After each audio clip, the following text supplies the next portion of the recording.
nourished. There is no pallor, ictus, cyanosis, clubbing, no generalized lymphadenopathy or bilateral pitting fetal edema.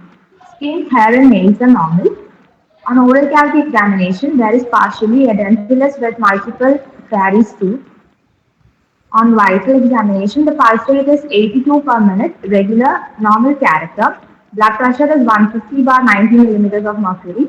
Respiratory rate is 20 per minute, regular. Temperature is 98 degrees Fahrenheit. On local examination of the neck,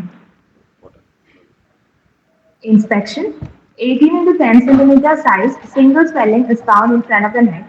It is horizontally ovoid with bosselated surface. Skin over the swelling shows dilated veins.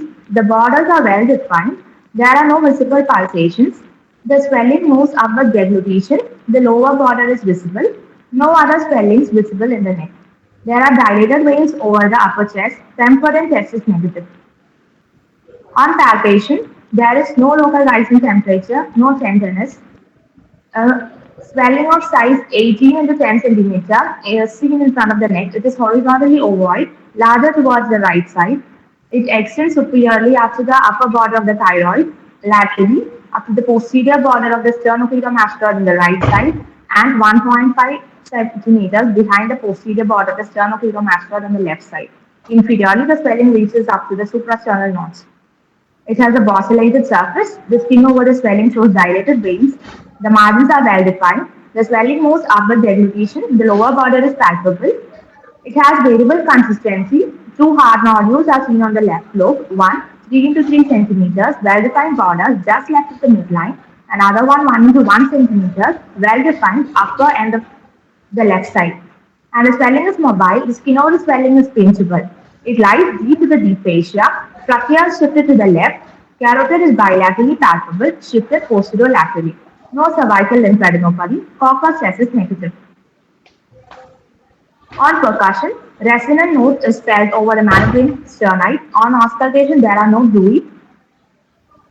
Features of toxicity: tremor on outstretched hand and protrusion of the trunk is positive. Stellock sign is negative. Dragon sign is negative. Bone sign is negative. Jockey sign negative. Morpheus sign negative. No ophthalmoplegia. No chemosis. Normal skin. No bluing. Other systems: cardiovascular system, S1 and S2 heart, no murmurs. Central nervous system, higher mental functions are normal. Deep running reflexes normal. Respiratory system, normal vesicular breath sounds, heard bilaterally. Skull and spine, no tenderness and no swelling palpable. Coming to the summary, a 68-year-old female with no known comorbidities presented with a swelling in front of the neck for 25 years, loss of weight for 10 years, and exertional dyspnea for 1 month on regular thyroid medication, and there is family history of thyroid illness. On examination, patient is thin, built, and poorly nourished with a tremor, single thyroid swelling, deep to deep fascia with bosselated surface, and two hard nodules on the left side. The lower border is palpable, the trachea is shifted to the left. Diagnosis: non-malignant multinodular goiter, treated secondary thyrotoxicosis with pressure effect. Differential diagnosis is follicular neoplasm. That's all. Thank you. Thank you. Now I invite Dr. Abana ma'am to discuss the pathology of thyroid swellings.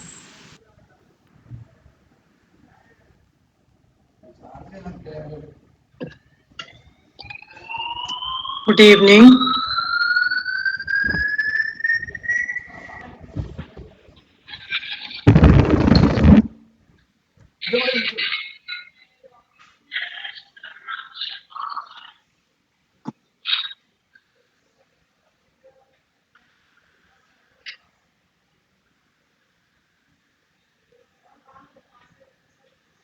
First of all, I would like to thank the Union Calicut Medical College for choosing me to talk on thyroid swellings.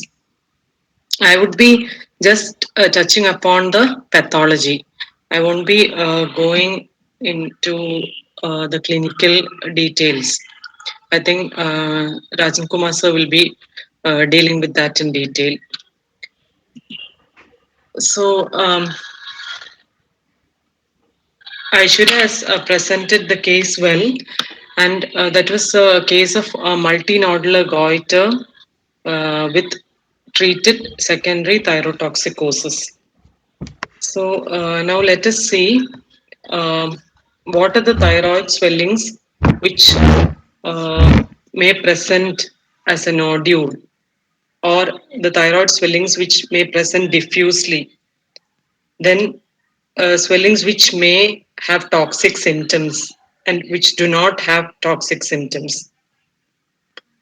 So the normal thyroid gland is in the anterior aspect of the neck, as you all know, and the dimensions would be somewhere about 4 into 4.5 inches. And the weight would be 10 to 20 grams, normal thyroid gland. So goiter is any abnormal enlargement of the thyroid gland. It may have originated from Latin guttur, which means throat, or from Old French goitron, which means the food passage, that is the esophagus. So something in front of that, maybe at that time they thought it originated from there. I don't know actually. So these are the proposed origins of the term goiter. So it's any abnormal enlargement of the thyroid gland. Now, what are the techniques used to diagnose thyroid disease? Radiological techniques like the ultrasonogram, then biochemistry, the thyroid function tests to check the thyroid hormone levels, your free T3, T4, and the thyroid stimulating hormone. Then the radioactive iodine scan is there to see whether there is iodine uptake or not.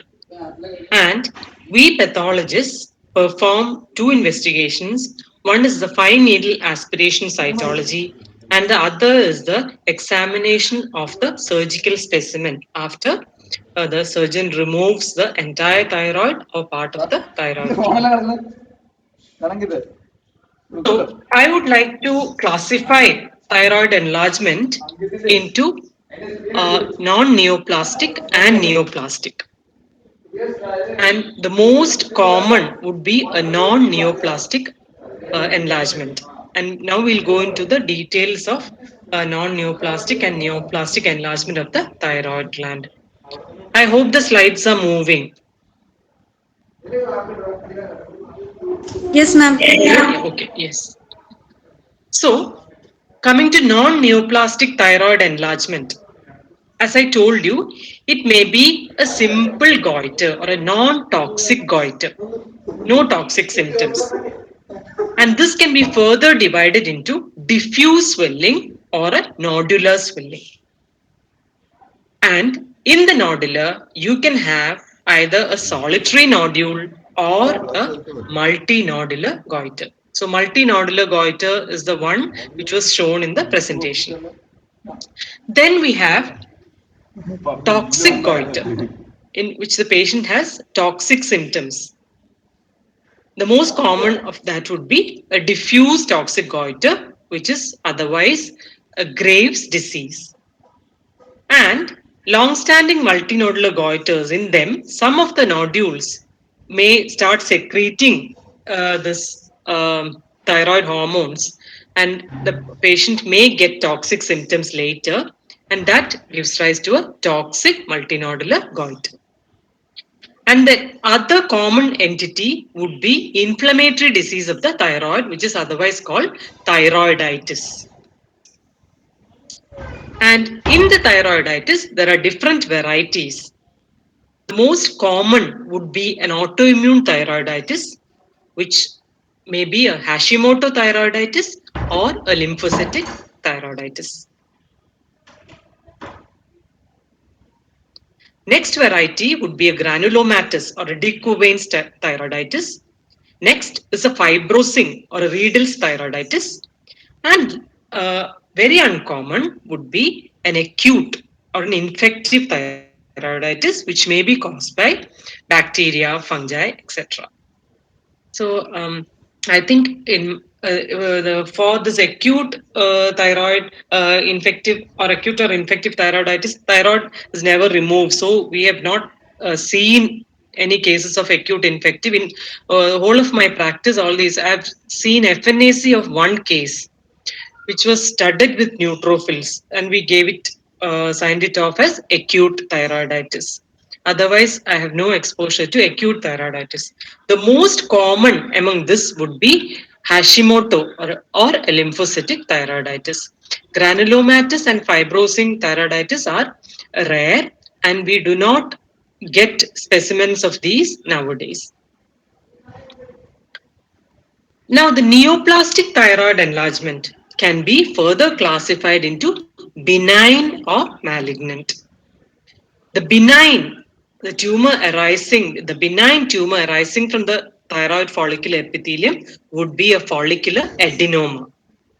And the malignant tumors are papillary, follicular, poorly differentiated, and undifferentiated or anaplastic.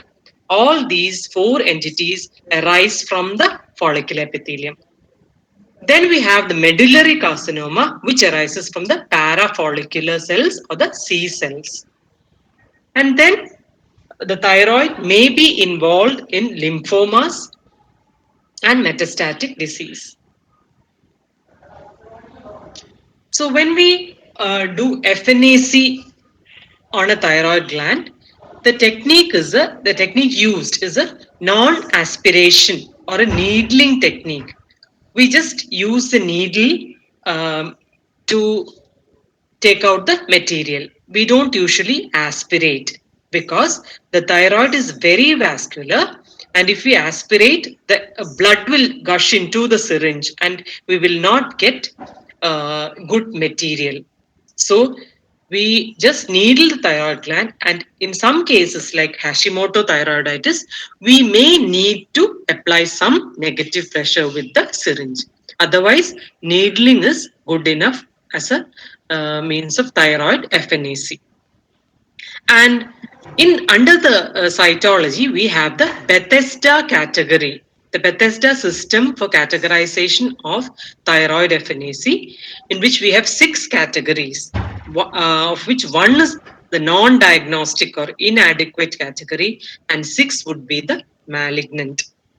In between, we have benign, we have atypia of undetermined significance. 4 is follicular neoplasm or suspicious for follicular neoplasm.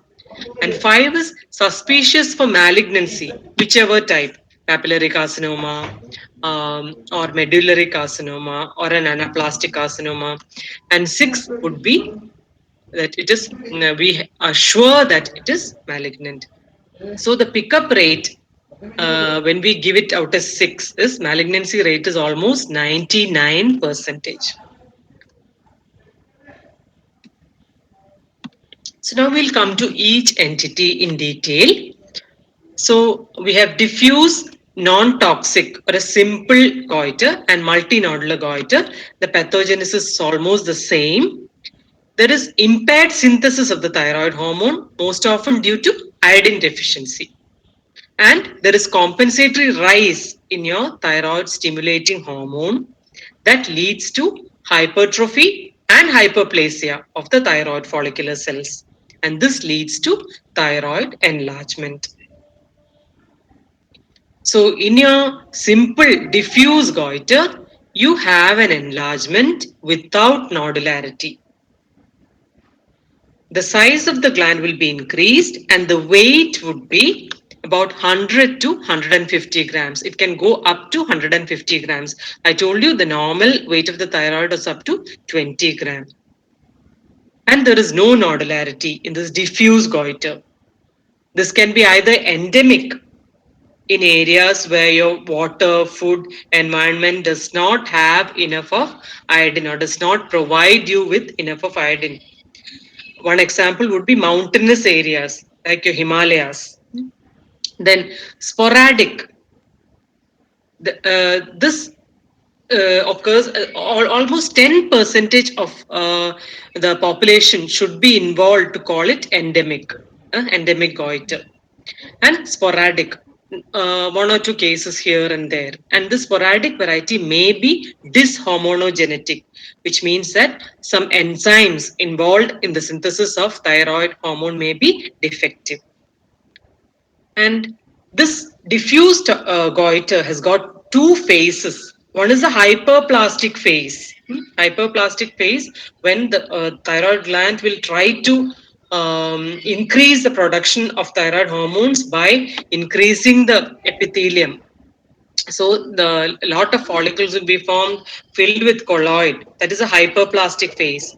And then when you either treat the disease, or if your deficiency gets corrected due to decrease in the demand, this thyroid epithelium involutes and the colloid remains as such. So that is called the phase of colloid involution. So hyperplastic phase and phase of colloid involution. So you have endemic and sporadic. So in the endemic variety, this may also be, the sporadic variety may be also be due to ingestion of substances which are against this, which are goitrogens. For example, your vegetables of the brassica family, like your cabbage, cauliflower, etc. So this tells you the stages of goitrogenesis. The normal thyroid, iodine deficiency in goitrogens, decrease in the level of thyroid hormones, increase in your TSH levels, diffuse enlargement. And the growth of the thyroid follicles will be heterogeneous, which means that every cell will respond in a different manner to the signals. So, some of them will proliferate, some may remain as such. And when there is increased proliferation, there is ischemic necrosis of the expanding follicles.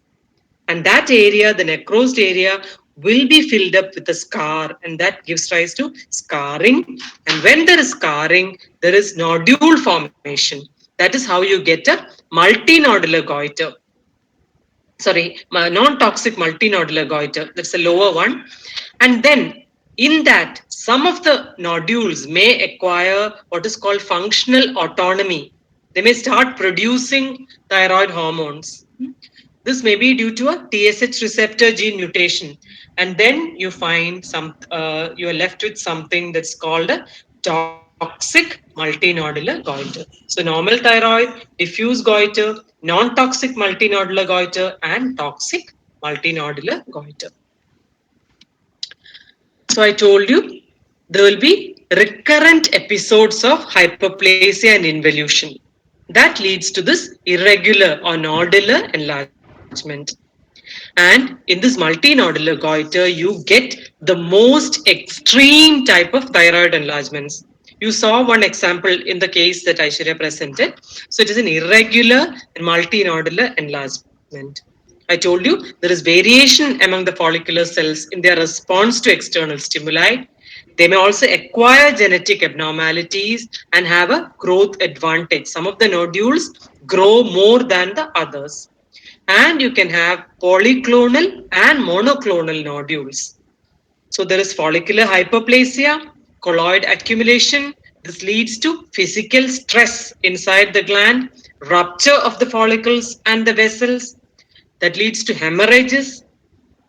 I told you necrosis, scarring in that area, and ultimately calcification. So you can get all these in your multinodular or a nodular colloid goiter. So this is the FNAC stained with the GIMSA stain.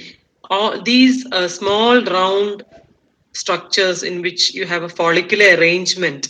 They are the thyroid follicles, thyroid follicular cells. All these are the thyroid follicular cells. And these are the macrophages. Some of them have a brown pigment, that is hemosiderin. So there may have been hemorrhage in the thyroid gland. And in the background, you are seeing some substance. This watery substance, some RBCs are there. So that is a colloid. That's a colloid. So you have a nodular colloid goiter. So this is a category 2, benign. Bethesda category 2, benign. That's a nodular colloid goiter. So you have to correlate it with the physical findings, findings on physical examination.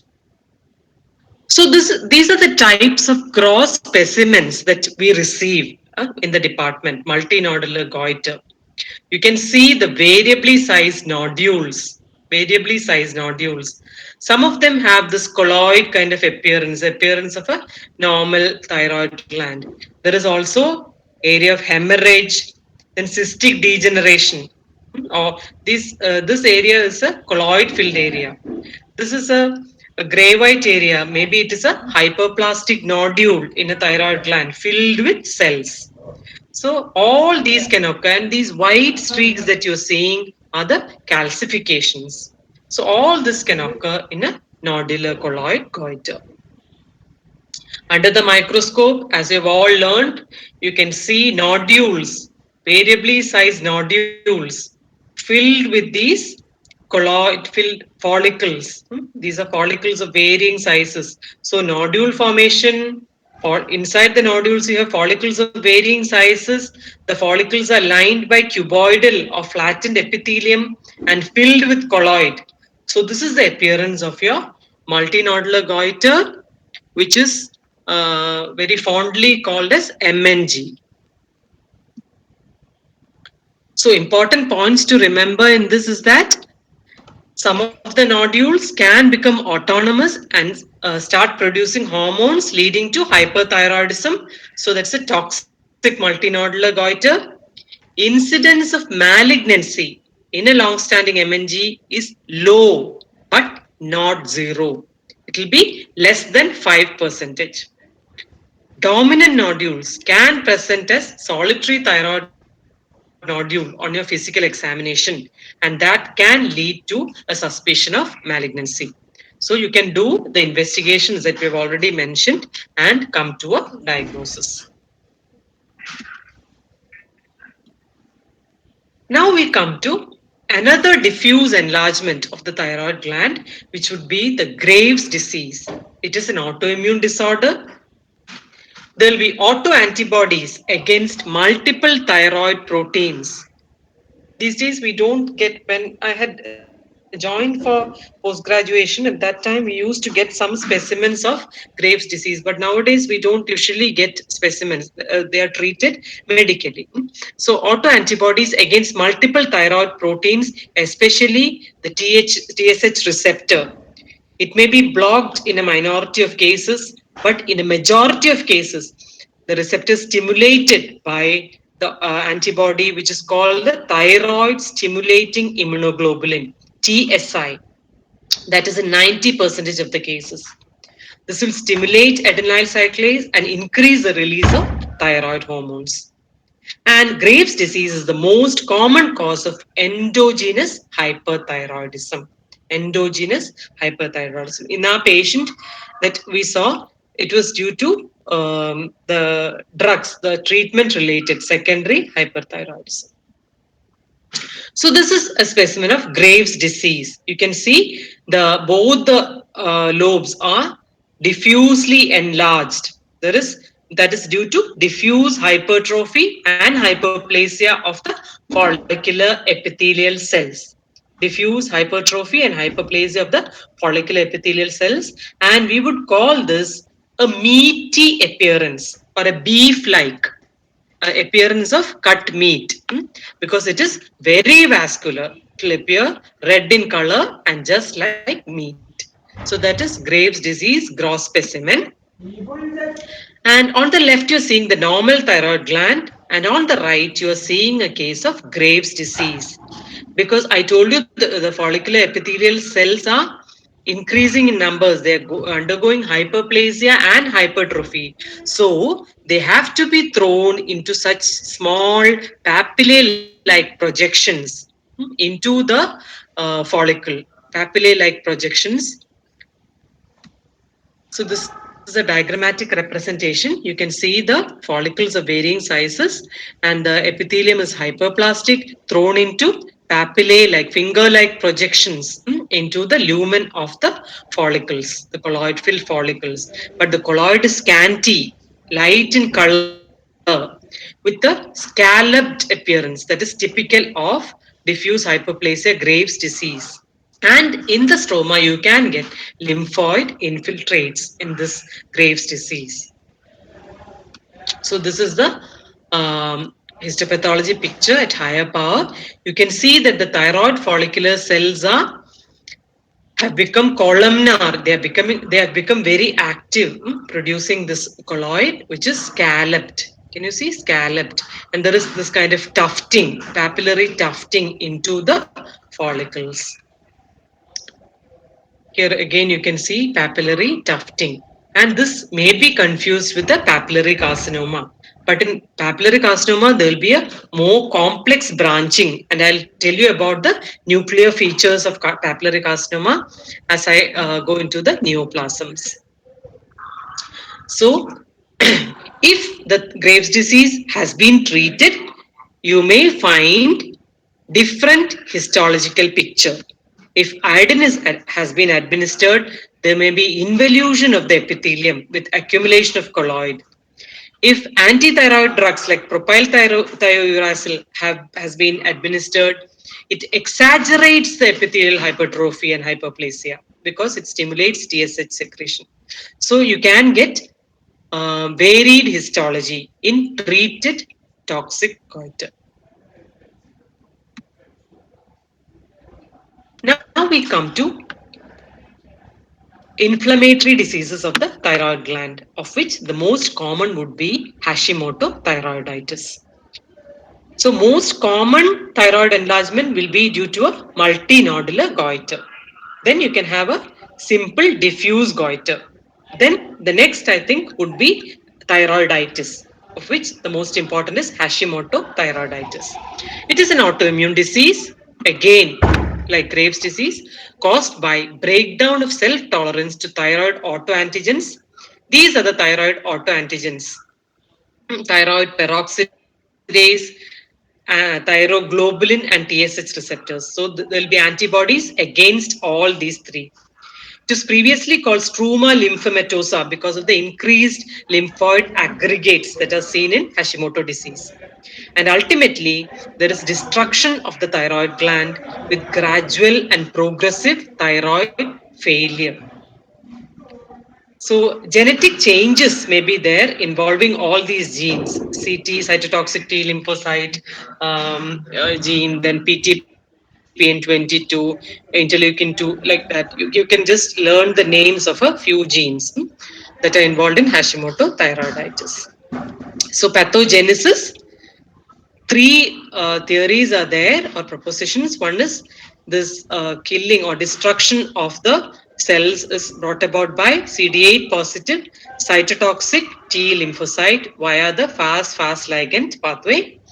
Then the activated CD4 T helper 1 cells may secrete cytokines like gamma interferon, which will activate the macrophages, and this leads to thyrocyte injury. Or one proposition which occurs in, I think, very less amount of cases is an antibody-dependent cell-mediated cytotoxicity. So three pathways, of which the more important would be these two: the T-cell mediated cytotoxicity and again the CD4 positive T-cell mediated activated macrophages, which bring about this thyrocyte injury. So on an FNAC, what we get is a lot of lymphocytes, including germinal centers. You may get germinal centers. And these are the Hertel cells. Hertel cells are the oxyphil cells, which are coming from the atrophic thyroid follicles. So this is Hashimoto thyroiditis. The enlargement is butterfly shaped, bilaterally symmetrical enlargement of the thyroid gland. On cut section, you can have this appearance, faintly lobulated, salivary gland-like appearance. Entire thyroid is enlarged and it will be firm. And in later stages, when fibrosis sets in, you can have some nodularity in Hashimoto thyroiditis. So that is a nodular Hashimoto thyroiditis. That is very rare. Usually you get this appearance, the salivary gland-like lobulated appearance. So under the microscope, this is a diagrammatic representation. You have these atrophic follicles. I told you the follicles are getting destroyed. So there will be no colloid atrophic follicles lined by these Hertel cells or the oxyphil cells, many of which are lined by these oxyphil cells. Some are lined by normal thyroid follicle epithelial cells. And then you get this lymphocytic infiltrate in the stroma with a lot of germinal centers, germinal center formation. So this is the appearance. So you have a lot of Hertel cells, intense lymphocytic infiltrate with lymphoid follicles. Hashimoto thyroiditis.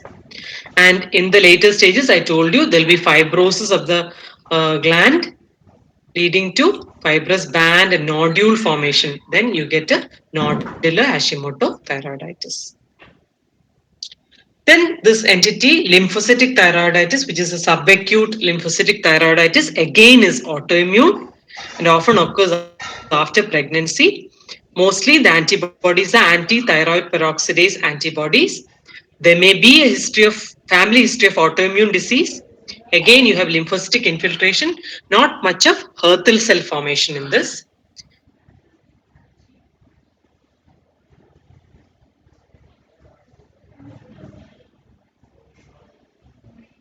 And there'll be Hashimoto thyroiditis would be more extreme variety of thyroiditis than this lymphocytic thyroiditis. Next entity in thyroiditis is a granulomatous or a decurvane thyroiditis. Whatever entities we have told now, they will not be associated with pain. The thyroid enlargement will not be associated with pain. But this is a painful thyroid enlargement, and you will have a transient hyperthyroid state. This is supposed to be triggered by a viral infection, so it may be seasonal, occurring in summer. There will be virus induced host tissue damage, which is self limited, will resolve in up to 6 weeks. And the enlargement may be unilateral or bilateral but painful. The involved areas will be firm and yellow white. You can see disrupted follicles with neutrophilic microabscesses in the initial stages.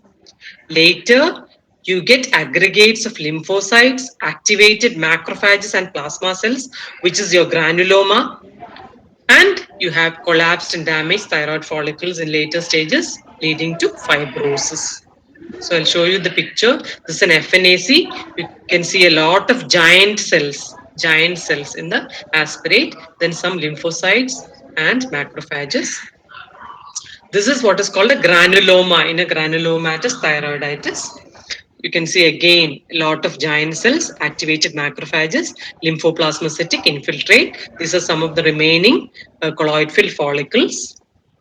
In the later stages, you have a lot of fibrosis because the thyroid follicles are destroyed, but this is a self-limiting disease. Then you have Riedel's thyroiditis. Mind you, granulomatous thyroiditis we get once in a while. And Riedel's, I've not seen any cases in the recent, I'm not posted in cytology now. We do get one or two cases of Riedel's for FNAC, but you may not get much material because there is extensive fibrosis involving the thyroid and adjacent structures. So the mass will be hard and fixed and may be mistaken for a carcinoma. And this now it is thought to be related to to be inside this IgG4 related fibrosing disease, a part of that entity.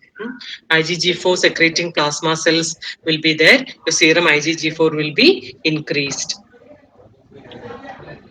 So Riedel's, you're not seeing any residual follicles, only this fibrosis and lymphoplasmacytic infiltrates.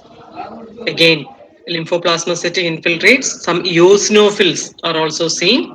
These are all areas of fibrosis.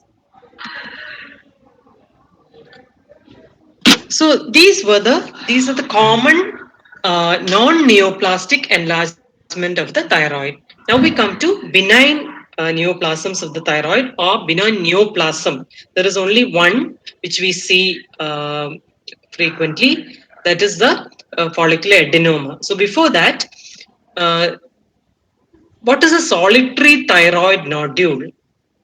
It is a discrete palpable nodule within an otherwise normal thyroid gland. So,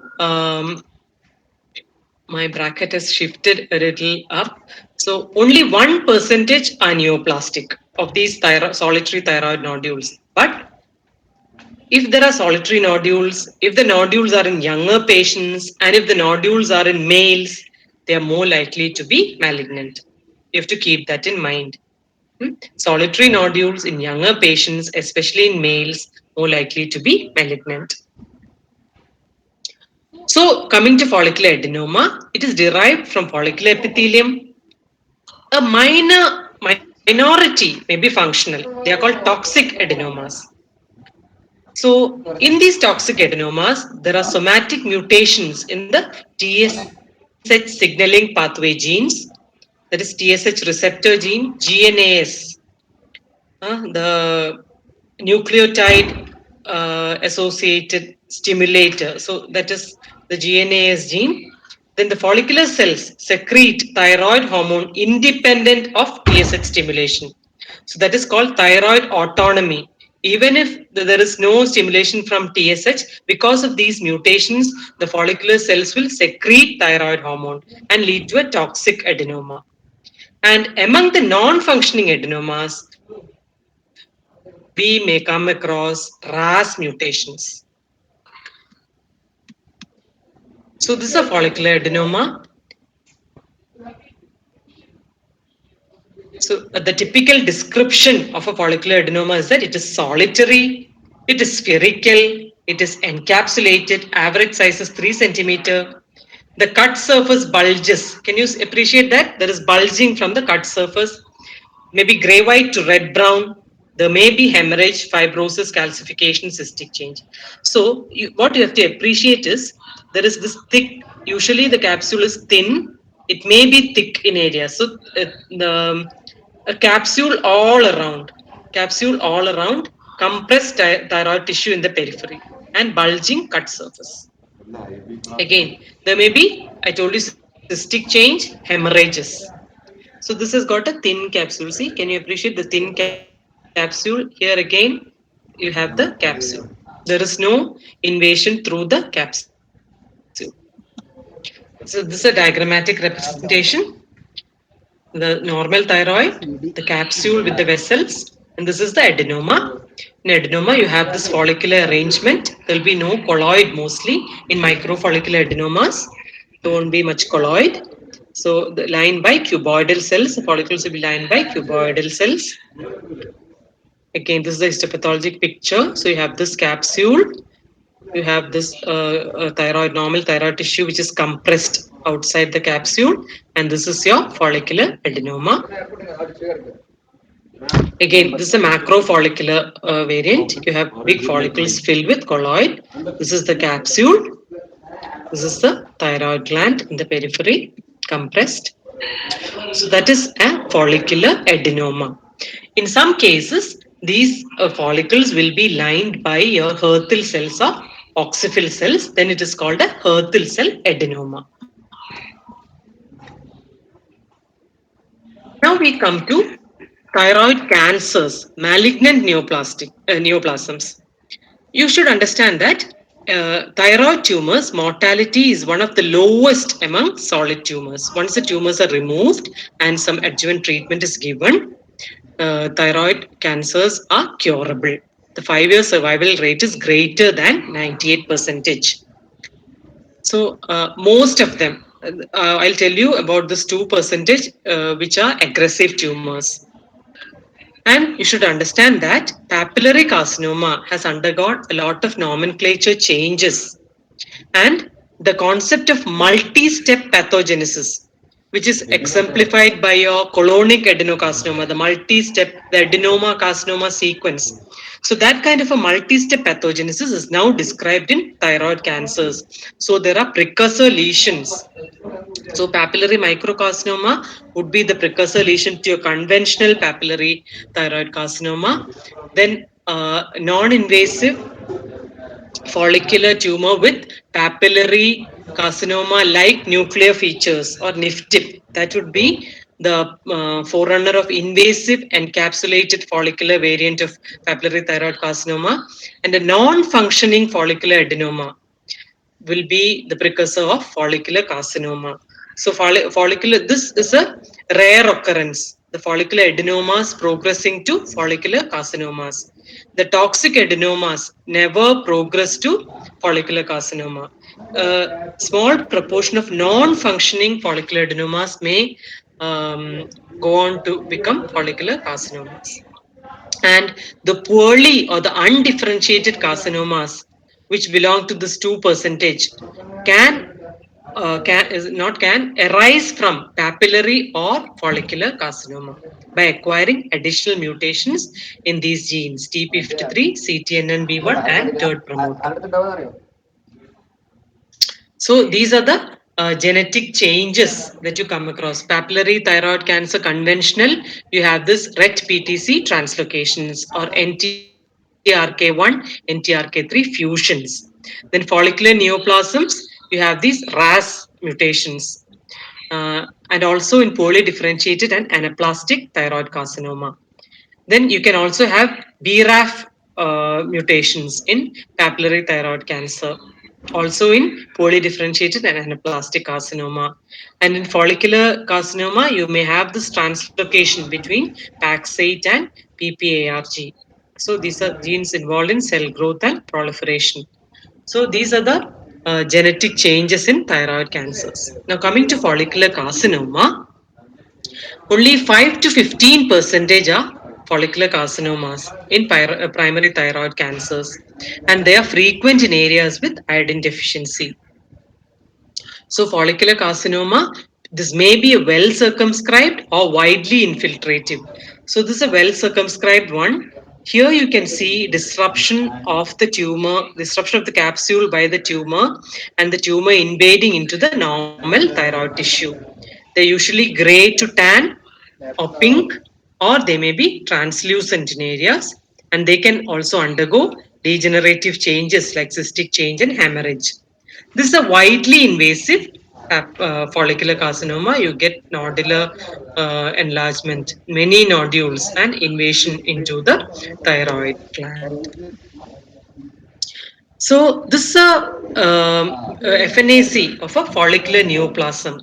On FNAC, you cannot differentiate between a follicular carcinoma and a follicular adenoma. You can only call it a follicular neoplasm.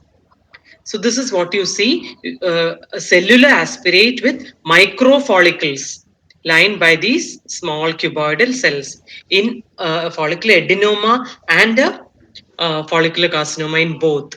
You have to see the histologic picture, careful examination of the histology to see whether the capsule is invaded, whether the vessels are invaded. Only then you can call it a follicular carcinoma. Capsular invasion, which may be minimal or a widely invasive. This is a minimal capsular invasion. See the capsule just like you saw in follicular adenoma, but this tumor is going out into the adjacent thyroid tissue. So minimally invasive. In widely invasive, the entire capsule may be disrupted and it will be freely invading into the thyroid tissue. So one point is capsular invasion. Next is vascular invasion within or outside the capsule, not inside the tumor.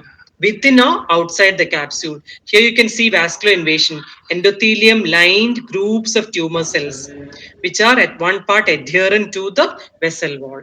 So this is vascular invasion. So capsular invasion and vascular invasion. So remember, careful evaluation of the integrity of the capsule is critical in distinguishing follicular adenoma from carcinoma. Vascular dissemination is the mode of spread in follicular carcinoma, and this occurs to bone, very frequent, lung, and liver. And serum thyroglobulin levels is used for monitoring recurrence. Then papillary carcinoma. This is the most commonly encountered and most favorite slide that is kept from thyroid in a pathology examination. 80 to 85% of thyroid cancers are papillary carcinomas. papillary carcinoma and follicular variants of papillary carcinoma. The one which I already mentioned, invasive encapsulated and non-invasive follicular thyroid neoplasm with papillary like nuclear features. All are included under papillary neoplasms. And papillary microcarcinoma is one in which the size is 1 centimeter or less. So here you have different papillary carcinomas. Papillary carcinoma may be well circumscribed, encapsulated, or it may be an invasive one. Cystic change may be there, and this granularity, this should alert you to the diagnosis of papillary carcinoma. The rest of the thyroid will be normal. Here it is invading into the thyroid tissue. There is no capsule. Again, another well circumscribed variant in which you can see this papillary or granular appearance. The rest of the thyroid is normal. So this is the FNAC. You get papillary clusters of these neoplastic cells, and under high power you can appreciate the intranuclear inclusions and the nuclear grooves. These are invaginations of the nuclear membrane and leading to pseudo inclusions. These are fragments of the cytoplasm, intranuclear cytoplasmic pseudo inclusions. This is the histopathology. You can see the complex papillae with fibrovascular cores, and higher power you can see this often Annie type clear or ground glass appearance, optically clear or ground glass appearance of the nuclei, which is likened to the eyes of often Annie and a dog. So that is often Annie eye nuclei. So what all are you seeing to diagnose papillary carcinoma? Papillary arrangement with nuclear crowding and overlapping. Nuclear crowding and overlapping. Clear nuclei, optically clear nuclei, often Annie eye nuclei. And another point is Samoma bodies, which you will not get in your follicular or medullary carcinoma. If you see the Samoma bodies, your diagnosis should be papillary carcinoma. And unlike follicular carcinoma, papillary carcinoma undergoes lymphatic spread, and it can present as a cervical lymph node, metastasis to a cervical lymph node. So it presents with the thyroid cervical swelling. You do an FNAC, you get a papillary carcinoma in that, and then you go back and check the thyroid and you get a papillary carcinoma there. It may be very small. And there are many variants to your papillary carcinoma, like your tall cell variant, columnar cell variant, diffuse sclerosing variant. A whole lot of variants are there. Should remember. So there is a conventional papillary carcinoma and variants. Now we come to poorly differentiated or anaplastic and anaplastic carcinoma or undifferentiated carcinoma. These are the aggressive neoplasm I told you about. The 2% survival was less. So that is constituted by these poorly differentiated and anaplastic carcinomas. These constitute less than 5% of the tumors, high mortality rate, almost 100% in anaplastic carcinoma. And mean age is higher, that is 65 years. Oh, I forgot to tell you about the age. It will be around 25 to 40 years in papillary carcinoma, but 40 to 60 years in your follicular carcinoma. And here it is more than the mean age is around 65 years, more than 60. So poorly differentiated carcinoma, you have an insular, which means a nested or a trabecular growth, some areas of necrosis and mitotic figures, increased mitotic figures. You don't see follicular differentiation here, although the tumor cells are derived from follicular epithelium. That is why it's called poorly differentiated. And your cells are very pleomorphic. Some are spindle shaped, and you are getting mitotic activity. So it is a high grade tumor. Anaplastic carcinoma, it will be a hard tumor. The entire thyroid may be involved and it will be fixed. There will not be movement with deglutition because the tumor is extending into the extrathyroidal tissues. And it will be gray white and firm to hard in consistency. So there can be giant cells big cells, multinucleated giant cells, and spindle cells, like in a sarcoma, or a combination of both. Then we have medullary carcinoma. So all these tumors which I described, your follicular adenoma, follicular carcinoma, papillary thyroid carcinoma, polydifferentiated and undifferentiated carcinoma, all of these arise from thyroid epithelium. Now we have a neuroendocrine neoplasm derived from parafollicular cells or the C cells. This constitutes 5% of the thyroid neoplasms. They secrete calcitonin, which can be an important tumor marker in diagnosis and postoperative follow-up. 70% are sporadic, rest 30% are familial. They may be associated with multiple endocrine neoplasia 2A or 2B. And when this happens, the tumor occurs in younger patients. Sporadic usually presents as solitary nodules, and familial as bilateral or multicentric involvement of the thyroid gland. And in familial cases, there will be associated C cell hyperplasia. And the tumor can be treated with RET tyrosine kinase inhibitors. That is, targeted therapy is now becoming available for these tumors. So these are examples of medullary carcinoma. It may be circumscribed or infiltrative, pale gray to tan or yellowish, slightly yellowish. It is an endocrine tumor. Here it has got it is well circumscribed with the capsule. Here you don't see capsule. It is invading into the thyroid gland. There may be areas of hemorrhage or necrosis in larger tumors. This is the FNAC. You get a dispersed cell population, plasma cytoid cells. You can get spindle shaped cells. But look at the chromatin. Salt and pepper, like fine chromatin. That is the hallmark of medullary carcinoma. Plasmacytoid cells, spindle cells, and salt and pepper chromatin. And then you can get some eosinophilic material. What is that? That is amyloid. Amyloid. And you get this nested kind of pattern, almost regular cells. There may be a lot of nucleatypia and salt and pepper chromatin. That is medullary carcinoma.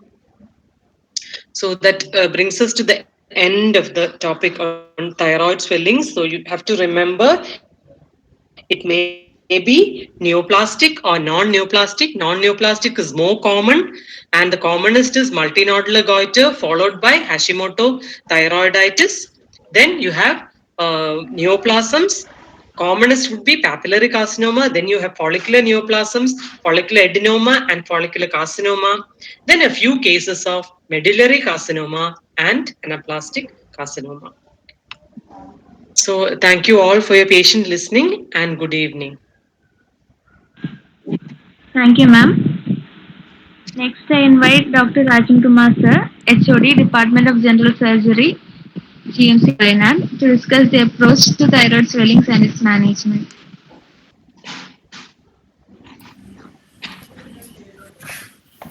Good evening. Can we start? Yes, sir.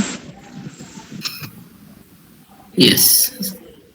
So the clinical presentation, usually a thyroid swelling. See, usually they are presenting with a swelling in the anterior aspect of neck. That is the usual presentation. And usually the thyroid swelling, any pathology, that means even if it's an inflammatory malignancy or non-inflammatory thyroid swelling, they will clinical presentation will be same. That means they're presenting with a swelling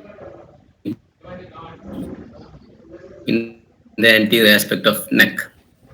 And usually the classical features of thyroid swelling, they will have a movement with the deglutition, and they are plane of the swelling is usually behind the investing layer of fascia. So that is very important. These two are the typical features of a thyroid swelling. To say it's a thyroid swelling, the swelling should move with deglutition, and the plane of the swelling should be behind the fascia.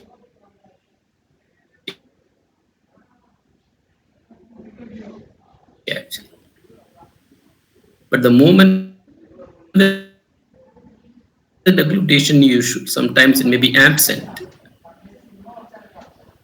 in cases of malignancy or other you'll have the movement with deglutition will be absent. And in large swelling, thyroid swelling, very huge thyroid swelling, the whole neck is filled with the thyroid swelling. Naturally, there is no space for the swelling to move up. That's situation also, the swelling will not move with deglutition. These are the causes of non-movement with deglutition in case of a thyroid swelling. And assessment of plane of the swelling is very important in thyroid. See, how will you assess the plane of the swelling? Naturally, you know that the swelling is lie behind the fascia, investing layer of fascia. How will you assess the plane of the swelling? Naturally, it's a fascia. You can assess the plane of the swelling by extending the neck. You know the attachment of the plane, investing layer of fascia, it is attached above to the mandible, lower border of mandible, mastoid, zygomatic arch, and nuchal line actually. Below it is attached to the clavicle, sternum, and the spine, acromion and spine of the scapula actually. So you assess by extending the neck. But usually what happens when you are doing this, extending the neck, see this thyroid is attached to the trachea. So what happens to the trachea when you are extending the neck? Actually the trachea move anteriorly. So when the trachea move anteriorly, naturally the swelling also move anteriorly. So sometimes it become more prominent on extending the neck. So you cannot assess the plane of the swelling by extending the fascia. So the classical test to know the plane of the swelling is contracting the sternomastoid muscle. Sternomastoid muscle, you contract it by asking the patient to turn to the opposite side or asking the patient to flex the neck against resistance. See, the relation between the investing layer and the sternomastoid muscle is that, see, the investing layer engulf the sternomastoid muscle. So a swelling which lie deep to the muscle is considered to be deep to the investing layer of fascia. So the best method to assess the plane of the swelling is contracting the sternomastoid. So you can assess the plane of the swelling. Okay. So these are the clinical tests you have to do. Then usually the swelling, the thyroid swelling usually present is the multinodular goiter, benign swelling, multinodular goiter, and the other swelling can be diffuse goiter, especially in Graves' disease and malignancy. So there's a classification, that is simple goiter is there, inflammatory type is there, then malignant type is there. Simple goiters are usually this multinodular goiter, diffuse goiter is there. Inflammatory swelling, you heard about the many inflammatory swelling, de Quervain's thyroiditis, Hashimoto's thyroiditis, Riddle's thyroiditis are there, and malignant type is there, benign and carcinoma type is there actually. So what is your approach in the case of benign swelling? That means multinodular goiter. Multinodular goiter, usually what is your approach actually? So multinodular goiter, usually patient will have a swelling there for a long time without any features of hyperthyroidism or hypothyroidism. They can also present with hyperthyroidism and hypothyroidism, but that is considered to be a toxic MNG and a hypothyroid MNG actually. So what is your approach to euthyroid multinodular goiter? Euthyroid, that means there is no hyperthyroidism and there is no hypothyroidism. So what is your approach actually? So here naturally a patient is presenting with the swelling in the anterior aspect of neck. You will make a diagnosis of thyroid swelling. And so what are the differential diagnoses in the case of thyroid swelling actually? Thyroid swelling. The differential diagnoses usually are the other swelling that can occur in that area are usually, see, thyroglossal cyst. Thyroglossal cyst. But this thyroglossal cyst is usually very small swelling. So this thyroglossal cyst is considered to be a differential diagnosis of a thyroid adenoma than a multinodular goiter actually. So in case of multinodular goiter, the both lobes are usually enlarged. So in that situation, see the swelling having similar appearance is rare in the, rare in the anterior aspect of neck. But very rarely you can get a lipoma. Very rarely you can get lipoma in the anterior aspect of neck. Very rarely you can get this cystic hygroma. They can also present as a swelling in the anterior aspect of neck. So once it is diagnosed, it is a multinodular goiter. What is your approach to a multinodular goiter? Naturally, you have to do the investigations. You have to assess the thyroid function, whether it is hyperthyroid or hypothyroid. So first you have to do an TFT, thyroid function test, make it, diagnose, you rule out whether it is a hyperthyroidism is there or hypothyroidism is there. Then it is euthyroid. The next investigation, what you do is, naturally you have to rule out, you can go for a USC when you are suspecting malignancy. Suspecting malignancy, you have to do USC. There are a few features of USC findings are there. You have to look for that. Because USC is a non-invasive technique. Always you prefer non-invasive investigations before planning a invasive investigations. So USC is negative, normal. There is no features of malignancy. Then you have to go for an FNAC, 5-needle aspiration cytology. 5-needle aspiration cytology, why you are doing a 5-needle aspiration cytology, before doing, you have to get a tissue diagnosis. That is for the confirmation of the disease. Confirmation. So you have to get a tissue diagnosis by FNAC. Then you have to rule out malignancy. See, multinodular goiter is an etiological factor for follicular carcinoma. Follicular carcinoma. So you have to rule out a follicular carcinoma in a multinodular goiter. If there is follicular carcinoma, naturally the treatment is different. So FNAC is indicated. One is to get a tissue diagnosis, and as another indication is to rule out malignancy. So there is no malignancy. It is euthyroid. Then you have to plan the surgery. Plan the surgery. So the indication for surgery in multinodular goiter, what are the indications? See, the first and foremost indication is patient preference. It's a benign disease. There is no malignancy and there is no pressure symptoms. Patient preference is the indication for surgery in multinodular goiter. If the patient prefers surgery, even if it is a very small thyroid swelling, you have to go for a surgery. So this is a patient indication. Patient indication is the patient preference actually. Then there are few surgeons indications are there. That means you have to suggest surgery in a patient with multinodular goiter. They are, one is if there is pressure symptoms are there. What are the pressure symptoms usually patient will have? Patient will compress, the swelling will compress the trachea. Naturally will have a dyspnea. Dysphagia may be there. Then the recurrent angina of stretching occurs, so that can lead to hoarseness of voice. So pressure symptoms are there. Then the swelling is going into the retrosternal area. That is retrosternal area, retrosternal goiters. So these are the surgeon's indications for surgery in case of benign disease, multinodular goiter. Okay, so patient is willing for surgery and you have to prepare the patient for surgery. How will you prepare the patient for surgery? Naturally, you have to do the investigations. Routine investigation, you have to do the routine investigations.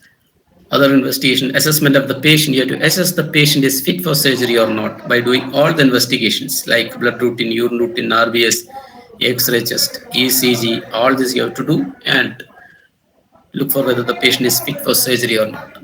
In a case of thyroid swelling, always you have to do an ENT examination. It is mandatory in all thyroid surgery. What is the reason? Why do you want to do an ENT examination in multinodular goiter if you are planning a surgery? See, sometimes you can get asymptomatic vocal cord palsy.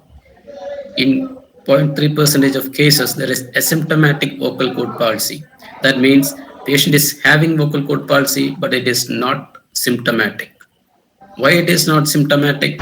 Because the opposite, the normal vocal cord, they will move more medially and approximate during the phonation, and the sound will be normal. So there is no hoarseness of voice in case of vocal cord palsy. But patients having vocal cord palsy. The reason for this vocal cord palsy are previous viral infections. There are many viral infections are there. They can affect the nerves actually. Diphtheria is there, whooping cough is there. So with this history, see, they will have a vocal cord palsy, and it is asymptomatic. And why do you want to do this ENT examination? Suppose you are not doing the ENT examination pre-operatively and you are performing the surgery, and post-operatively, if the patient develops some hoarseness of voice, naturally we will do an ENT examination and we'll detect the one side vocal cord palsy is paralyzed. So they can sue against you. So this is done for the medico-legal purpose. You have to do an pre-op ENT examination mandatory in all cases. So do an ENT examination. ENT examination. Then naturally you have to do the surgery. What surgery usually you will do in case of benign diseases actually? Nowadays you have to go for either a near total thyroidectomy or subtotal thyroidectomy or total thyroidectomy. These are the options are there. But nowadays we are doing total thyroidectomy or a near total thyroidectomy in a case of multinodular goiter, benign diseases. Why we are doing what is meant by near total thyroidectomy and total thyroidectomy? Near total thyroidectomy means, see, you have to preserve one side of thyroid tissue, about 4 to 8 gram, you have to preserve on one side and you have to remove on the opposite side. That is a near total thyroidectomy. Total thyroidectomy means you have to remove the whole thyroid gland without leaving behind any thyroid tissue actually. So that is a total thyroidectomy. So why we are doing near total thyroidectomy in benign disease, multinodular goiter? Because it is a benign disease. So the complication rate is more in a case of total thyroidectomy. Suppose we are doing total thyroidectomy, naturally the complications like recurrent laryngeal nerve injury, parathyroid injury and parathyroid removal is common. So that can lead to a complication is more in case of total thyroidectomy. So when you are doing a near total thyroidectomy, that means preserving the thyroid tissue on one side, you can at least you can preserve parathyroid on one side, recurrent laryngeal nerve on one side. So you do a near total thyroidectomy usually in case of multinodular goiter actually. Or if you're well experienced doing a total thyroidectomy, you can do a total thyroidectomy also. And another advantage of doing a near total thyroidectomy is that, see, you're preserving the thyroid tissue on one side, sometimes that is enough for the production of thyroxine. So no supplementation of thyroxine is required. But if you are doing a total thyroidectomy, naturally, lifelong supplementation of thyroxine is required. So your patient has to take the thyroxine lifelong. Actually. So these are the advantages and disadvantages of near total and total thyroidectomy. Subtotal thyroidectomy, usually we will not do a subtotal thyroidectomy nowadays actually. Okay. This is about the benign thyroid swelling, multinodular goiter, your approach. So what are the complications of multinodular goiter, long-standing multinodular goiter? What happens suppose you are not treating it actually? When you are not treating the patient, actually, they can lead to a secondary hyperthyroidism. Thyrotoxicosis occurs. Secondary thyrotoxicosis occurs. Then, naturally, the follicular carcinoma can arise. Follicular carcinoma can occur in case of long-standing multinodular goiter. Then that can go into the retrosternal area. That can lead to different types of retrosternal goiters are there. Retrosternal goiters are different types. They are actually plunging type, substernal type, and this purely intrathoracic type. This usually used, asked as a short note actually, retrosternal goiters actually. What are the types of retrosternal goiters?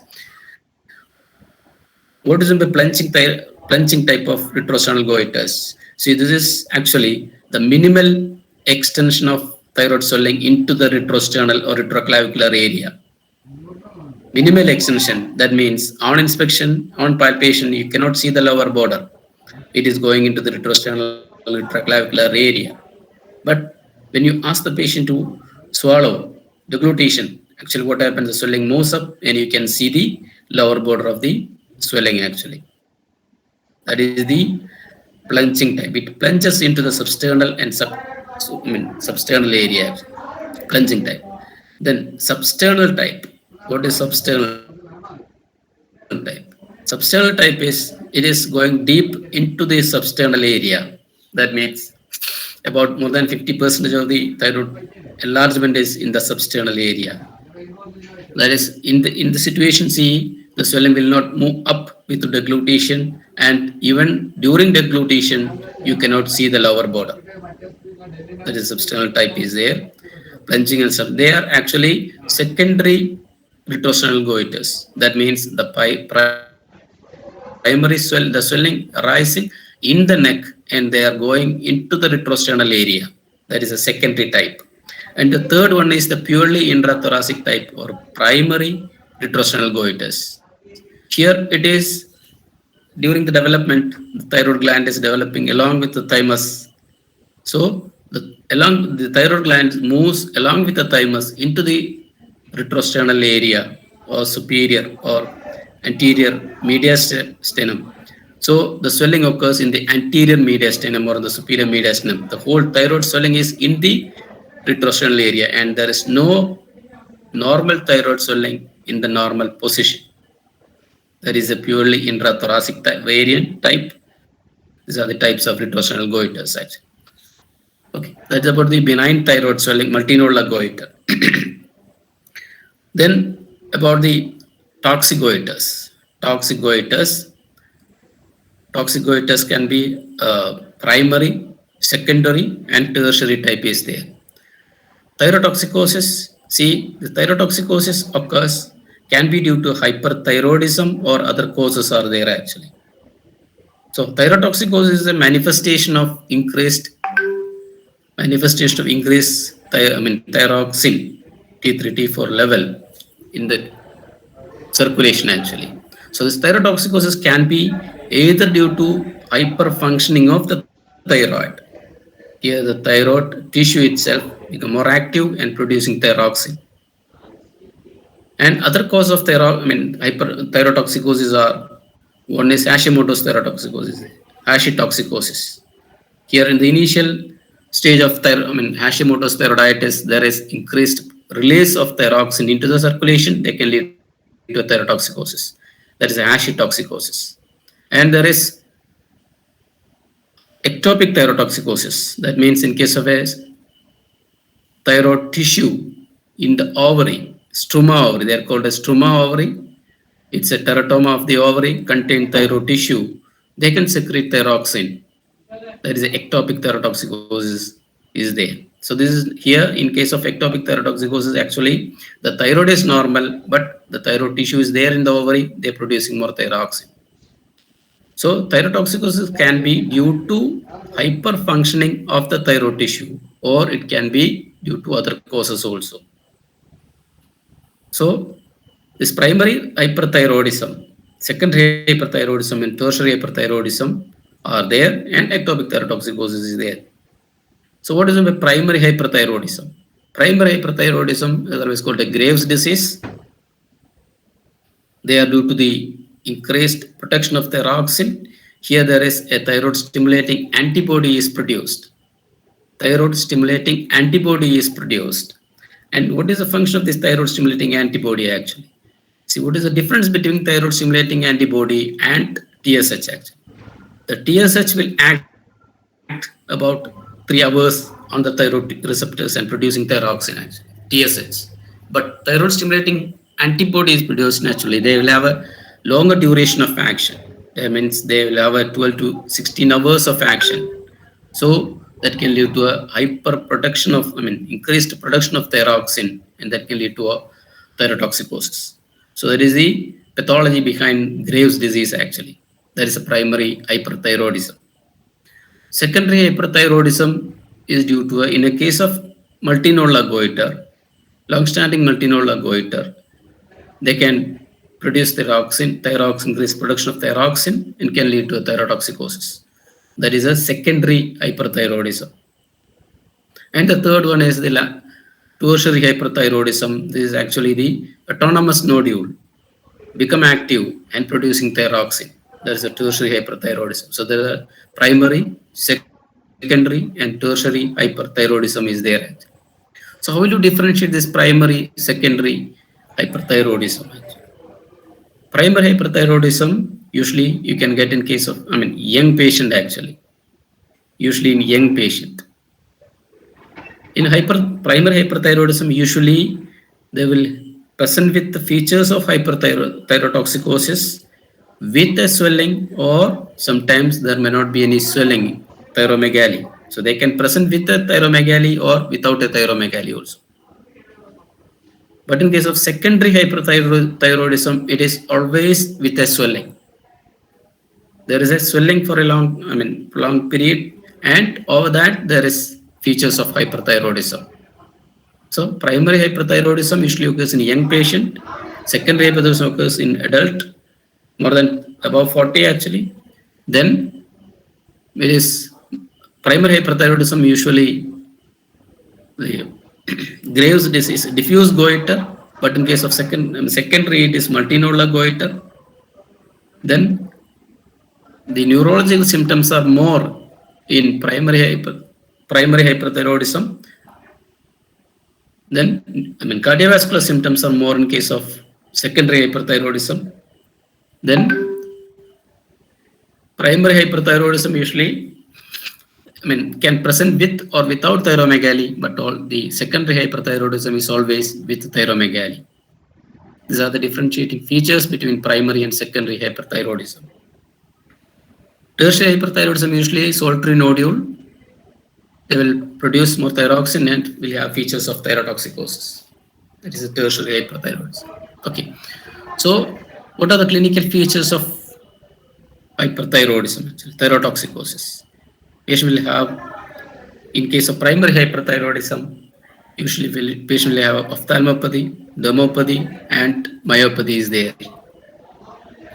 Myopathy, dermopathy, and ophthalmopathy is there. So usually they will present with the signs and symptoms. Many are there actually. What are the signs and symptoms actually?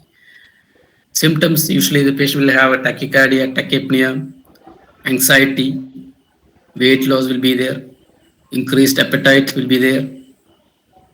Then the signs of thyrotoxicosis. Signs, usually the first sign to appear is the staring look actually. Staring look. Then other signs, eye signs are there.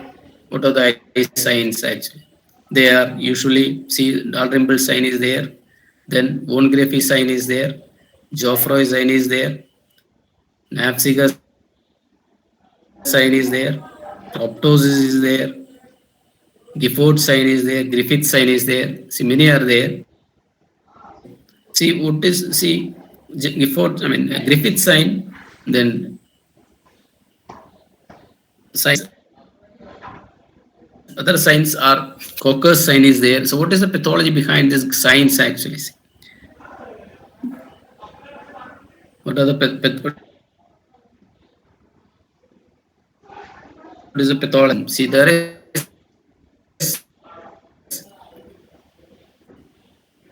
beta receptors are increased in the body actually. Beta receptors are increased. When the beta receptors are increased, naturally there is sympathomimetic action is there.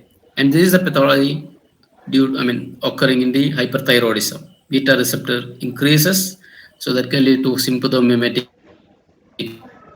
activity.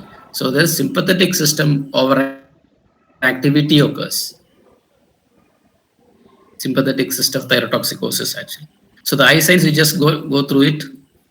If there is a time allow, we can discuss what are the signs of eye signs. Then the myopathy, the proximal myopathy is there. That means usually the patient is not able to raise from a sitting position. So myopathy is there.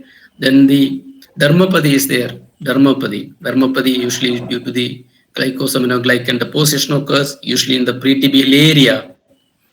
We can get a thickening, that is a pretibial myxedema is there. These are the signs usually of thyrotoxicosis actually. So once you diagnose it as a thyrotoxicosis, what is the management? How will you manage a thyrotoxicosis? Naturally, thyrotoxicosis, you have to control the thyrotoxicosis. How will you control the thyrotoxicosis? You can control the thyrotoxicosis by medications, by surgery, or radioiodine ablation.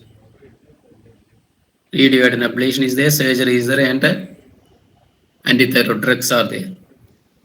Usually what we prefer is, suppose there is no patient doesn't have any swelling, very small thyroid, or doesn't have any swelling with thyrotoxicosis. First, you have to control the thyrotoxicosis with antithyroid drugs.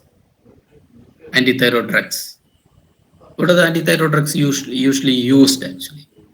They are usually the antithyroid drugs are carbimazole and propylthiouracil. Their thioamides are the drugs usually used. There. What is the action of these thioamides actually? They will prevent the production of thyroxine in the thyroid tissue actually. And among this thioamide, the neomercazole and propylthiouracil, usually we are using neomercazole. Why we are using neomercazole routinely than PTU? Because the neomercazole is more potent, 10 times more potent than PTU. It is easily available drug. It is easily available. The neomercazole is easily available and it is cheaper. It is cheaper. These are the reasons why we are using neomercazole. In some situations, neomercazole is contraindicated. We have to use the PTU actually. PTU is used in case of pregnancy. In case of pregnancy and lactation. And in case of thyroid crisis, you have to use PTU actually. The complication is more with PTU, like hepatotoxicity. Hepatotoxicity is common in PTU, and the other adverse effect of antithyroid drugs is agranulocytosis. Agranulocytosis. Agranulocytosis is the most common complication or adverse reaction of thioamides actually. So you have to start the neomercazole. Initially you have to start the neomercazole 30 to 40 milligram daily in divided doses first. Then this takes about 2 weeks to start its action because the thyroxine is present there in the thyroid gland. For a large amount of thyroxine is present in the thyroid tissue. So this takes about 2 weeks to start its action, antithyroid drugs. So you have to repeat the TFT, thyroid function test, after 4 to 6 weeks after starting the antithyroid drugs. So after 4 to 6 weeks, repeat the TFT, then you can see that the TFT level is becoming normal. Then you can reduce the dose of antithyroid drugs, neomercazole. You have started with 10 milligram QID or TID. You can make it 5 milligram TID or QID. You reduce the dose of antithyroid drugs. Then you have to keep the patient euthyroid for 2 months by continuing the drugs. Then you have to plan the surgery. So patients should be euthyroid for 2 months before planning any surgery in a case of thyrotoxicosis. In a case of thyrotoxicosis. Okay. Then the other treatment is, sometimes suppose in case of a large goiters, especially in case of retrosternal goiters, the other adverse reaction of antithyroid drug is that can naturally lead to hypothyroidism. Hypothyroidism can lead to enlargement of thyroid gland. Hypothyroidism can lead to enlargement of thyroid gland. So there's retrosternal goiters with the toxicity. When there is an enlargement of thyroid gland occurs, naturally can lead to complication like pressure symptoms. So in that situation, what will you do? You have to continue the same dose of antithyroid drugs. That means neomercazole, 30 to 40 milligram daily in divided doses. Continue the same dose. Along with that, you have to start thyroxine. That is the block and replacement therapy. block and replacement therapy. So block and replacement therapy is indicated in case of a large goiters, especially in case of retorsional goiters. This is to prevent the formation, development of hypothyroidism. Then after becoming euthyroid, naturally you can plan surgery if it is a large goiters. If it is a very small goiters, you can continue the antithyroid drugs, neomercazole, or for 18 to 24 months. There's a maximum period you can give the antithyroid drugs. 18 to 24 months, you can continue with antithyroid drugs. Then you have to stop it. You have to stop it. Then again, patient recurrence occurs. Either you have to go for a radioiodine ablation or you have to go for a surgical removal of the thyroid gland. Then other drugs used in case of thyroid and thyrotoxicosis is the potassium iodide, actually Lugol's iodine. What is the role of Lugol's iodine? Iodine. This is actually 10% iodine in 10 and 5% potassium iodide. So this is actually contains more iodine. So then this is given, naturally the iodine increases in the thyroid gland. So they prevent release of thyroxine into the circulation.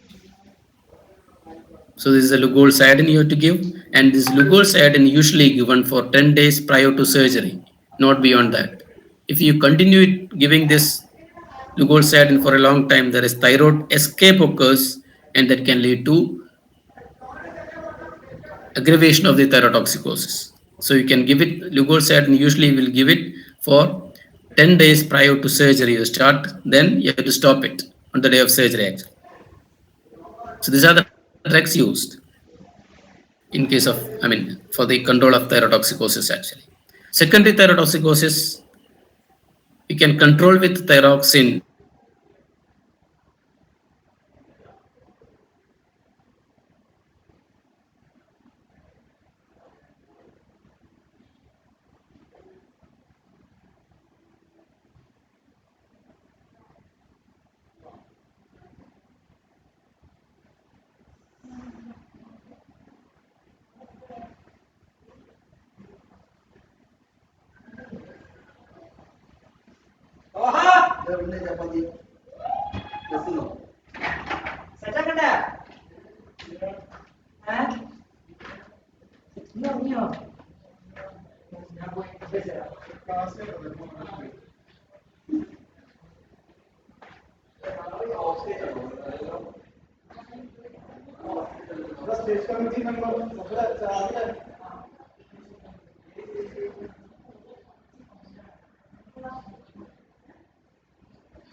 In this patients, the role of surgery is minimal, actually. In Hashimoto's thyroiditis, usually if the patient is having thyrotoxicosis, you have to control the thyrotoxicosis, and naturally patient is symptomatic, you can control it. Otherwise, the natural course of Hashimoto's thyroiditis is just they will go for a hypothyroidism. And in a case of Hashimoto's thyroiditis with a large goiters, surgery is indicated. Otherwise, surgery is not indicated in case of Hashimoto's thyroiditis. Decurvent thyroiditis, usually it's inflammatory disease. Patient will have a pain in the neck, swelling, and maybe associated with a fever like that. Here, you can manage with steroids, actually. Prednisolone or Visolone can be given, and that will subside the diseases, actually.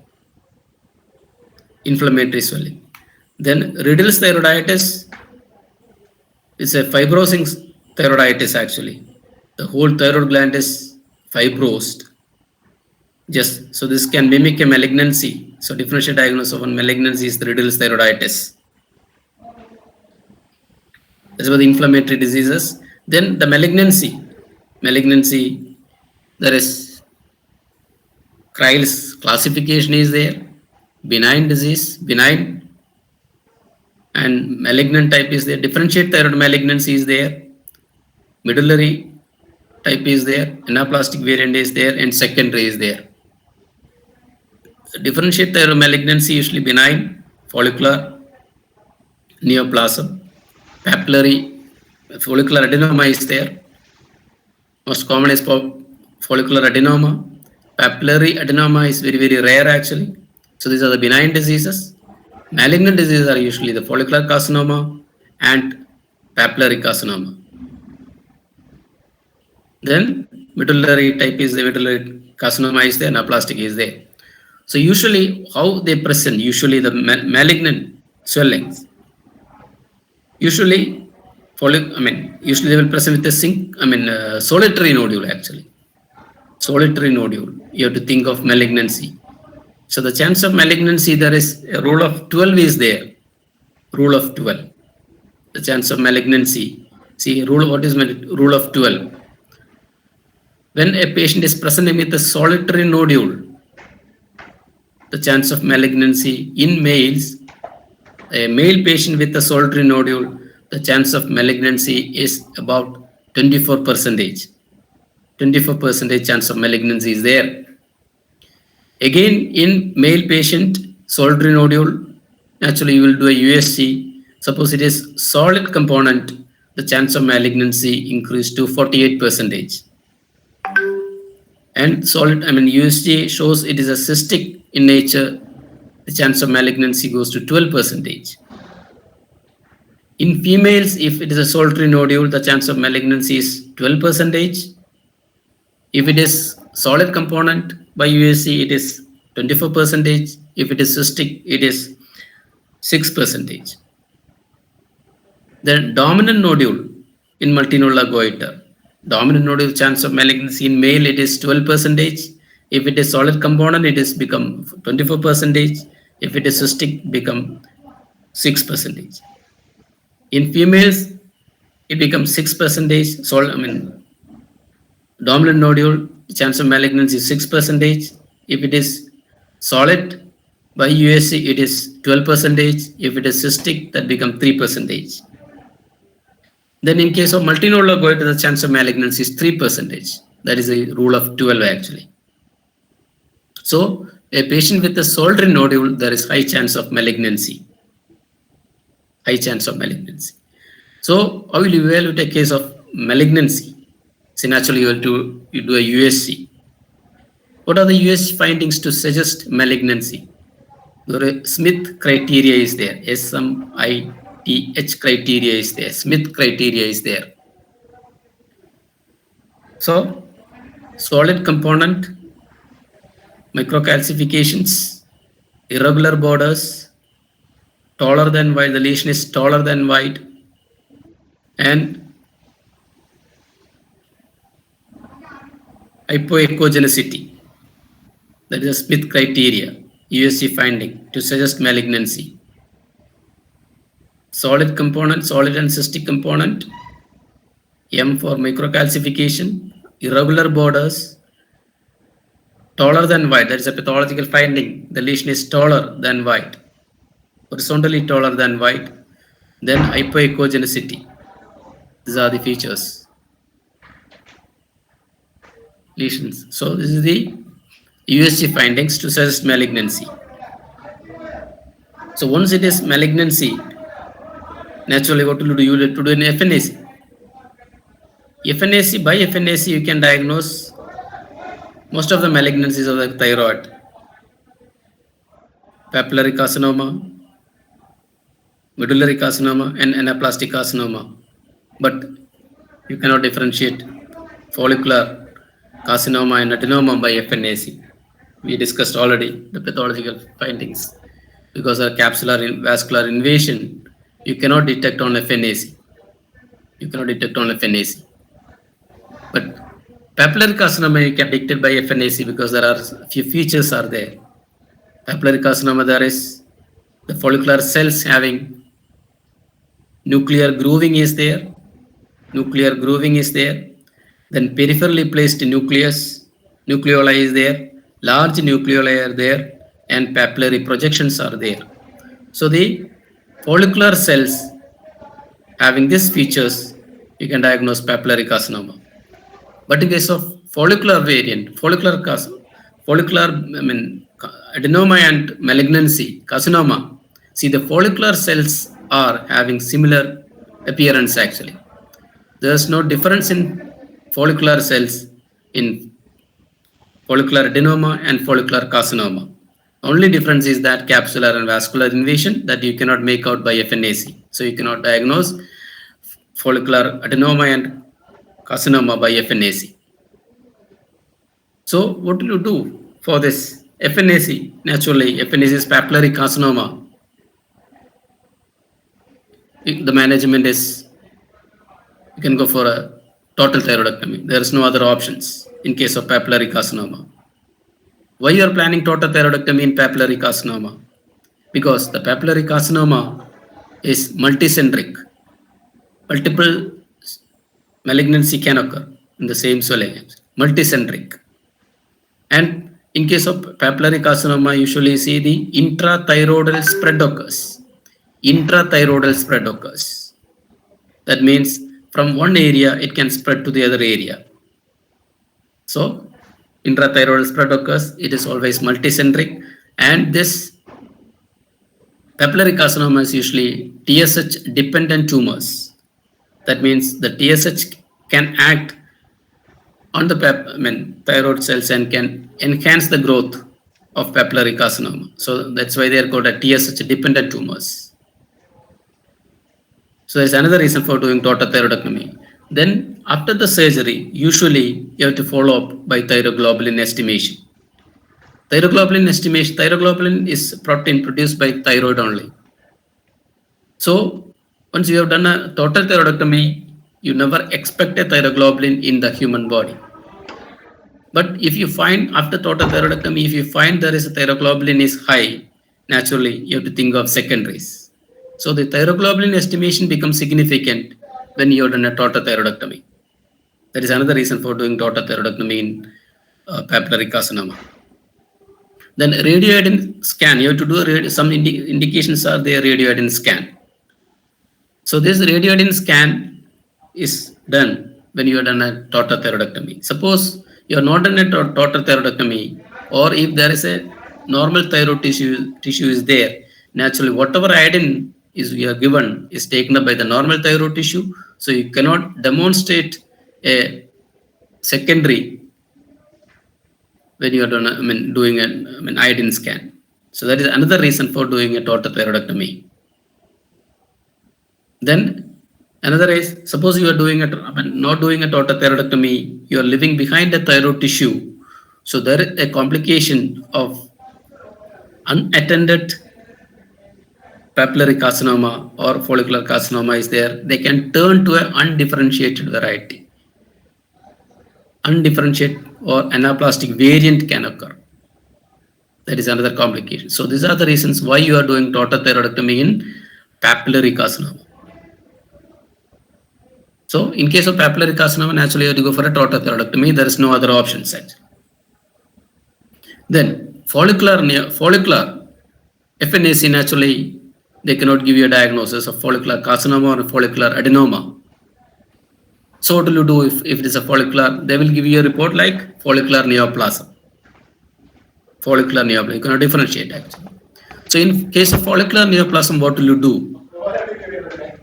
Follicular neoplasm, if it is confined to a one lobe, right lobe or left lobe, you can go for a hemithyroidectomy. Remove the lobe plus the isthmus, that is hemithyroidectomy. Send it for histopathological examination. Usually that will takes about 3 days. Paraffin section takes about 3 to 4 days actually. They will give you the report whether it is a follicular adenoma or a follicular carcinoma. Usually it is a follicular adenoma. Follicular adenoma is common than follicular carcinoma. So if the histopathology came as follicular adenoma, no treatment is required. That means hemithyroidectomy is enough. But if the report came as follicular carcinoma, you have to go for a total thyroidectomy. Total thyroidectomy, that is the completion thyroidectomy.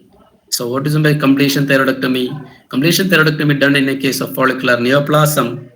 Follicular neoplasm, you have done a hemithyroidectomy, and histopathology came as follicular carcinoma. You have to remove the opposite lobe. That is the completion thyroidectomy.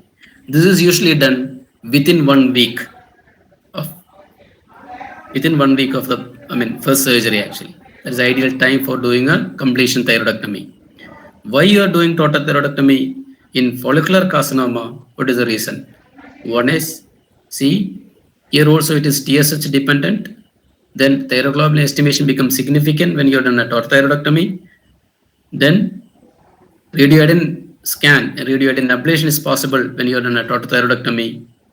And this is also, this follicular carcinoma can also turn into an undifferentiated variety. So that is the reason why you are doing total thyroidectomy. Then after total thyroidectomy, how will you follow up the patient actually? You will follow by thyroglobulin estimation. Thyroglobulin estimation. Usually you have to do thyroglobulin estimation after 3 months. If it is increased, you have to go for a radioiodine scan. If you find there is a secondary or remnant thyroid tissues there, you have to go for a radioiodine ablation. So before doing radioiodine scan, so you have to make the patient hypothyroid. So after total thyroidectomy, naturally, see, there are indications for radioiodine scan. What are the indications for radioiodine scan after total thyroidectomy? So they are usually, suppose there is a secondary, already there are secondaries present in the form of lymph nodes. That means there is extra thyroid spread is there actually. Then other features of infiltration, involvement of recurrent laryngeal nerve, involvement of other muscles are there. You have to go for a radioiodine scan is mandatory. Otherwise, radioiodine scan is usually not indicated if the swelling, tumor is confined to the thyroid gland and you have removed the whole thyroid gland. Naturally, it is routinely not indicated. So radioiodine scan is done. Naturally, usually we are using radioiodine 131 or iodine 123 can be used. And usually we are using iodine 131 because it is cheaper and the half-life is more. 12 to 13 days are there. But in case of iodine 123, it is only 8 hours. Half-life is shorter. So, and it is very costly actually. So you will use iodine 131 for scanning actually. So to do the scanning, radioiodine scan, you have to make the patient hypothyroid, severely hypothyroid. That means the TSH level should be above 30. So after total thyroidectomy, you are not, supplementing the thyroxine. Without the thyroxine supplementation, make the patient severely hypothyroid to the TSH value. If it is more than 30, you can do the radioiodine scan. Why you are making the patient hypothyroid? Because the thyroid tissue, malignant thyroid tissue is always a cold nodule. The iodine uptake is less. So there should be a severe hypothyroidism should be there for the uptake of iodine. So you do a radioiodine scan. If you find there is usually we are using 3 microcurie of radioiodine is given. If it shows a thyroid remnant or a secondary, naturally you have to radioiodine ablation.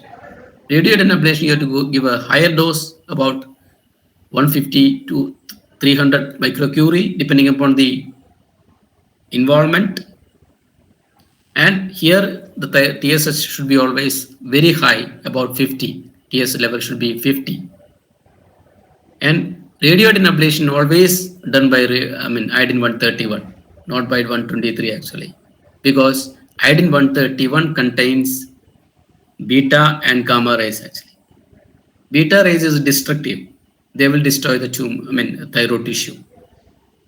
And this beta rays is not present in 123, so you cannot use 123 for this ablation, radioiodine ablation. Then after this radioiodine ablation, naturally after 3 to 6 months, you have to do thyroglobulin estimation. and you have to continue. If there is thyroglobulin is very high, again you have to go for a radioiodine scan, a radioiodine ablation. That is a management case of differentiate thyroid malignancy. In case of medullary thyroid carcinoma, medullary type, usually have amyloid stroma is there in case of pathology. Pathology, you can see the amyloid stroma.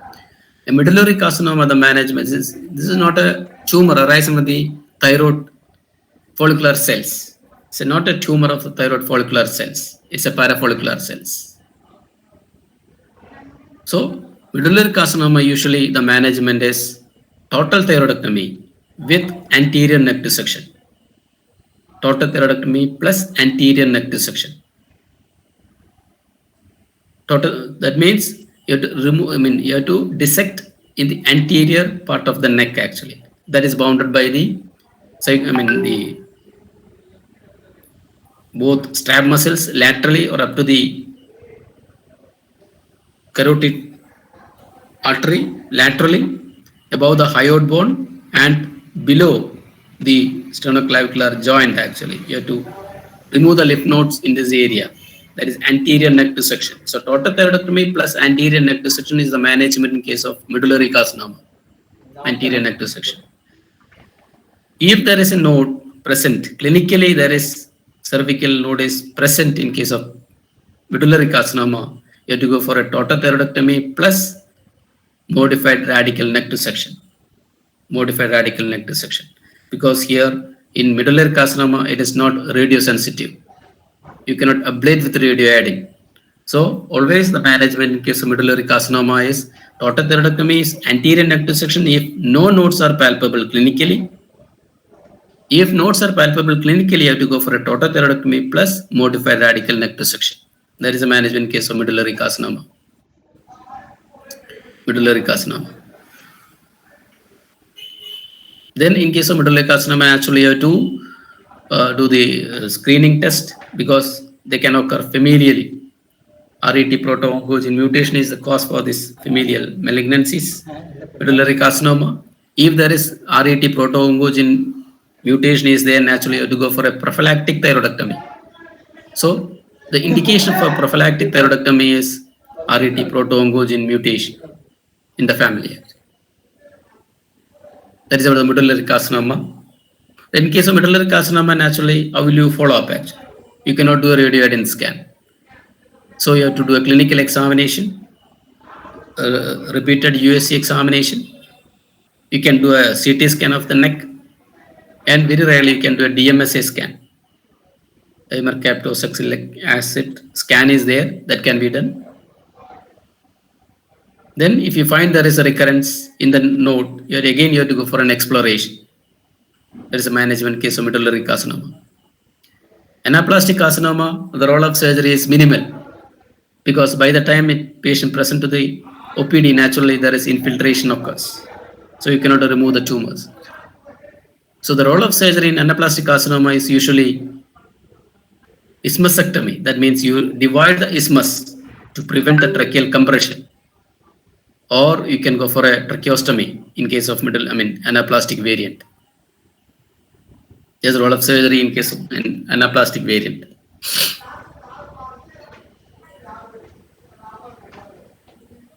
I think that is enough. You can ask any questions if it is there.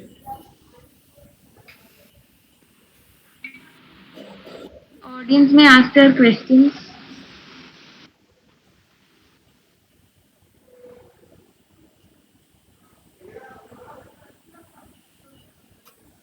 Okay then. There are no queries. We shall wind up the session. Okay. Thank you, sir. So we come to the end of the second session of Gurukulam. I would like to thank Rajan Kumar sir and Aparna ma'am for joining us even with their busy schedules.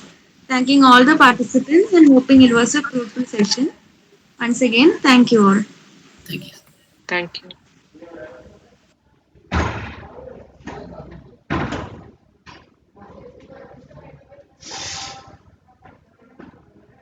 Vote on.